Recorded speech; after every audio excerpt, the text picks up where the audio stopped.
In his State of the Nation address, President Cyril Ramaphosa reaffirmed his government's commitment to curb the scourge of gender-based violence. He announced that 16 more sexual offences courts will be established in the next year. We continue to strengthen support to victims of gender-based violence. There are now 65 Zola centers across the country. Out of the 52 districts in our country, 44 have gender-based violence shelters. All police stations in the country now have victim-friendly services. And another 16 sexual offences courts will be established in the next financial year. Now, Zola Sholwana joins us live from Centurion in Tshwane, where she's speaking to an organization that seeks to help victims of gender-based violence. One would imagine then, Zola, that the kind of assistance that President Cyril Ramaphosa was speaking about in the State of the Nation address would be a positive jolt to entities like the one you're visiting today.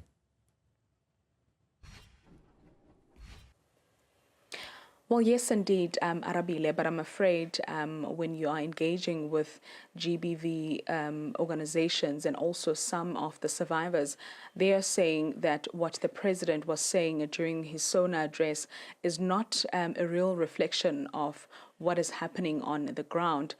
We do know that about 2 days ago, there is a victim of gender-based violence who was allegedly assaulted by 2 police officers who are expected to appear in court next week.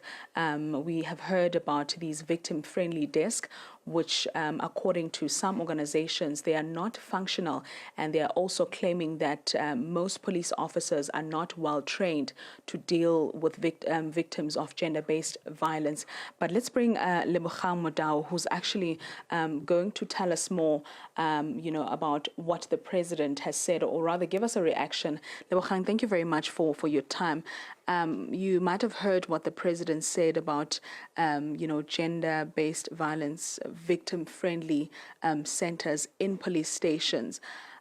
According to your experience as a survivor, are they useful? And also, would you say police are well trained to be dealing with victims of gender-based violence?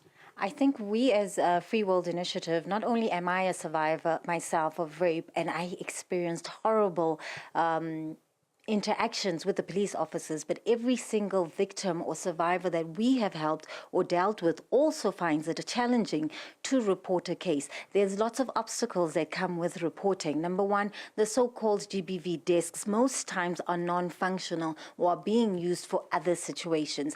They're supposed to be a victim-friendly room that is meant to be private, that are not private. Even if there is a room that exists, it is often being used for something else, or the doors are left open and the survivor has to ask for the privacy for it to actually happen. As a survivor, when you step in, or my experience was, I stepped in and I asked for a private room, and I was questioned multiple times in front of everyone else that why would you need a private room? And even when I said I have just experienced a rape, I would like to speak in private, that office was open and the police officers would walk in and out. My experience with the police officers was also one of people who were not trained on how to speak to a victim, on how to write up a report for a victim, on what the steps need to be taken for a specific victim. How to collect even evidence is something that is not their strong point, and this lack of sensitization trickles down even in terms of the healthcare systems. So a lot of survivors would rather not report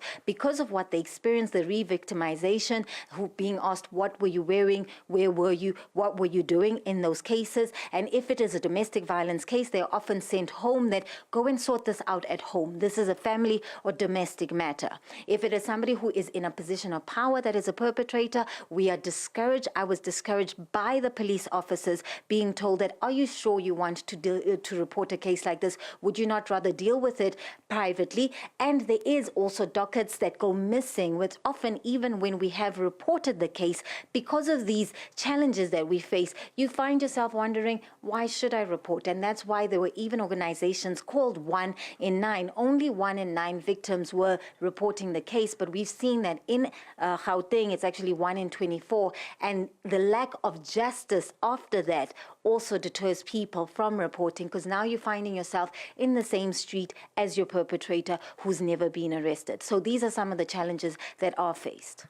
Now, Lebo, every year the president always speaks about trying to find means to deal with the scourge of GBV through initiatives.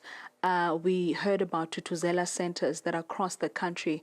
Are they effective according to what you know? So without funding, none of these initiatives can be as effective as we wish they would be. There's still a huge lack of Tutuzela centers. There isn't enough. For example, you often have to travel about 10 to 12 kilometers to even find a Tutuzela center. Where are you in a position to, after experiencing such violence, to get yourself to a place like this? When we get to the centers, often they are not well resourced. They are also lacking funding. So with the president, it feels, as women and as victims and survivors, it feels like we are used as a campaign strategy for him to get the votes, but nothing is actually done. All these beautiful things are spoken of in SONA, but even in SONA and in Parliament, we see the lack of respect for women themselves, and you see it through things like a whole president who was a rape accused, who was accused for rape, became president. So as a nation, we actually don't have that accountability in terms of making authority accountable for what is happening. So there isn't an interest in curbing gender-based violence, according to us on the ground. Thank you very much, Lebogang, for your time. Well, Arabile, I'm sure you have heard that seemingly there's a lot of work that still needs to be done by authorities to ensure that they fight the scourge of GBV in South Africa, because we're hearing from survivors themselves who are saying what was said by the president does not align with what they are experiencing on the ground, particularly on the issue of victim-friendly desks that he spoke about in every police station. Of course, we'll go around and speak to some of survivors, the survivors of GBV who have encountered secondary victimization from police officers and their experiences as well as the day goes by. Back to you in studio. Zola, thank you so much for that reporting then. Indeed, the scourge of gender-based violence needs to ultimately come to an end. How we do this better in terms of policing, in terms of execution of laws and policies, ultimately very important.